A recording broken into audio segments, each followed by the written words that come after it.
পদত্যাগ না করে প্রধান উপদেষ্টাকে সুষ্ঠুভাবে নির্বাচন আয়োজনের আহ্বান জানিয়েছেন এলডিপি, নাগরিক ঐক্য, গণসংহতি আন্দোলন সহ বিভিন্ন রাজনৈতিক দলের নেতারা।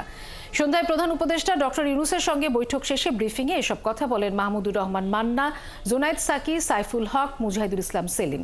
রাষ্ট্রীয় অতিথি ভবন যমুনায় বিকেল ৫টার পর এই বৈঠক শুরু হয়। প্রথম পর্বের বৈঠকে অংশ নেন এলডিপির সভাপতি কর্নেল অবসরপ্রাপ্ত অলি আহমেদ, নাগরিক ঐক্যের সভাপতি মাহমুদুর রহমান মান্না, গণসংহতি আন্দোলনের প্রধান সমন্বয়কারী জোনায়েদ সাকি, বিপ্লবী ওয়ার্কার্স পার্টির সেক্রেটারি সাইফুল হক। এরপর দ্বিতীয় দফায় প্রধান উপদেষ্টার সঙ্গে বৈঠকে বসেন হেফাজতে ইসলামের মহাসচিব মাওলানা সাজিদুর রহমান, বাংলাদেশ খেলাফত মজলিসের আমির মামুনুল হক, ইসলামী আন্দোলন বাংলাদেশের আমির মুফতি সৈয়দ মোহাম্মদ রেজাউল করিম, গণ অধিকার পরিষদের সভাপতি নুরুল হক নূর।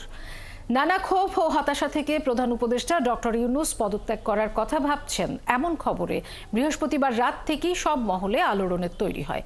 এরই প্রেক্ষিতে রাজনৈতিক দলগুলোর আগ্রহে প্রধান উপদেষ্টার সঙ্গে বৈঠক শুরু হয়।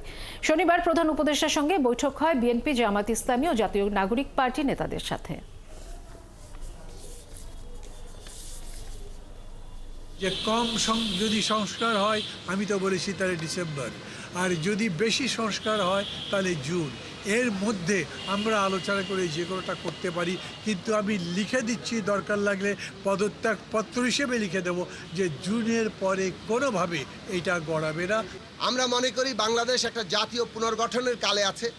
এই জাতীয় পুনর্গঠনের কালে এই সংস্কার এবং জাতীয় নির্বাচনটি এখন মুখ্য প্রশ্ন।